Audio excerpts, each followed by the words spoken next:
We need to get our sand point pounded. We've been trying to do that for quite a while now. Freddie says that this is the spot, and he's pretty confident. He says he's put in a lot of them, and let's get him to show us how. Hey, Freddie. How do you know this is where we're gonna, like, why did you pick this spot to pound the sand point? For the sand point? Yeah. Well, I put a few of these in, and I've never not hit water, so. We may have just jinxed ourselves. My dowsing rods. They're just metal, these are metal welding rods. Some people use a willow stick, and I've never had a willow stick, so some people can do this, some people they can't. Some people believe in it, some people don't. So use your own discretion. If we hit water, it proves I'm right. And if we don't? We didn't go deep enough. You gotta wear an L on your forehead for a while or something? No. Okay. I'm not gonna do any like bets or anything, but I'm pretty confident that I will hit water. So basically, yeah, this is before we built the cabin. This is where I witched the property. Some people call it witching, some call it dowsing. I did it before we built the cabin because I wanted the well close to the cabin. So that's why we built the cabin where we did, because I did this previously in 2022 when we bought the property. And so basically is what I do is I sit there and I'll go from 3 different directions, and I'll hold the rods out. I don't put my thumbs on them. I just hold them kind of close like this, about 10-12 inches apart. And when you get over a water main, they will start to cross. Okay. So I'll start out here. Give me Velcro. We just got like poured on the last couple of days, so we have lots of puddles. So yeah, I don't know. We had so much rain. We had like 5 inches of rain yesterday. So hopefully it won't throw this off. I don't know how this is going to work now, because they usually do this when it's been dry. So I just kind of try to walk real slow. Keep an eye on the rods. And you can see where they're starting to cross. Keep them parallel. I'm not doing anything. My thumbs are up here. And this is where they cross. You can see them crossing. Okay. And that's right where that stick is. Okay. I'll come back from this direction over here.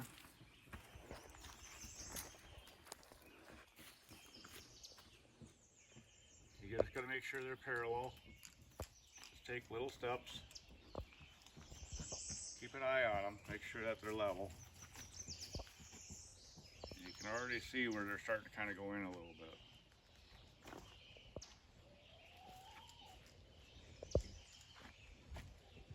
I'm not doing this. This is just, I have no idea how this works.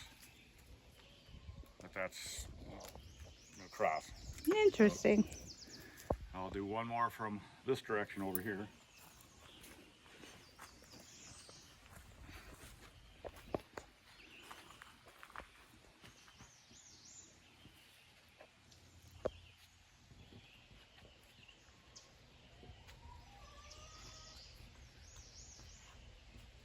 Making sure I keep the rods level, not down at all. Now I'm kind of walking into a little bit of a hole here, but as you come across, they cross. That's pretty cool. So that's how you use dowsing rods. I'm not doing anything with them. It's the magnetic force. You're just making up crap right now, aren't you? No, it's... Are you sure? Yes. Just kidding. Yes. I mean, it's, you think about how they, like in the old days, how did they sit there and they find water? They did the same thing. They didn't just start digging a hole and hoping they get water. You know, they had to have some kind of, you know, and like weeping willow trees are always in a real watery substance, and that's why they try to pull down towards the ground. Other trees go up, they grow up. A willow tree grows up, but it reaches back down to the ground. So Go scientist. That's not even a scientist. That's like a herba. Yeah, whatever. Go Freddie. yeah, you know, basically, we have the sand point. Back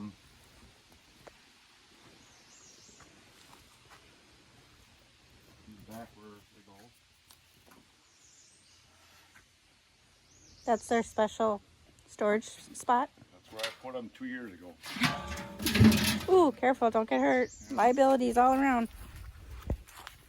So this is what a sand point is.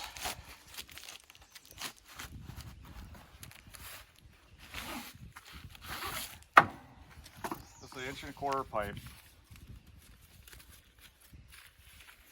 And it's got a hardened piercing on here. I gotta turn you out of the sun a little bit, Okay. honey. Sorry. And it's got a good hardened piercing on here. I probably got this thing glued on here, which I don't need the instructions. But Ooh. Torpedo. oh geez. Anyways, so is what it is. It's a galvanized pipe, and then it's got a bunch of holes in it, and then it's got a real small filtered screen in here, and then it has a stainless steel perforated covering over that, so that the screen doesn't get tore.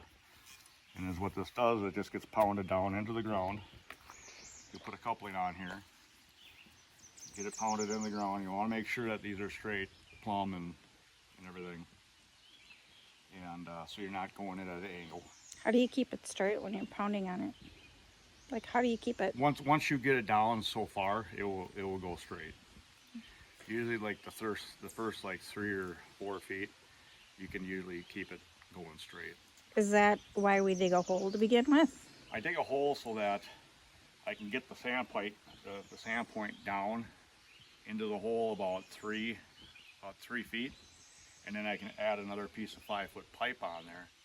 And then what usually you do is you put a level on there while someone pounds it, so that you just kind of tap it to get it going straight.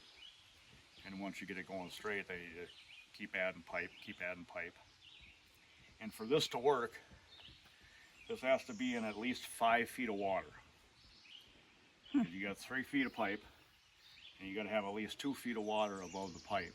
In other words, when it starts sucking water, it will bring the water level down, and you'll get air, and it will lose the prime. So this, I think the sand points are $100. And I think with all the pipe and couplings, and you got to use a hardened cap so that you don't mash everything when you're pounding on it. I feel like we paid a lot more than that. I'm just throwing a number. I know, I'm just trying to remember. I feel like it was close to 300 or something with everything. I don't know. Well, no, it was like $500 with everything. Okay, thank you. All I the kind of pipe, wanted to say that, but I was being conservative since you said all 100. the pipe, all the fittings, and the 2 pounding camps was, I think, about $500.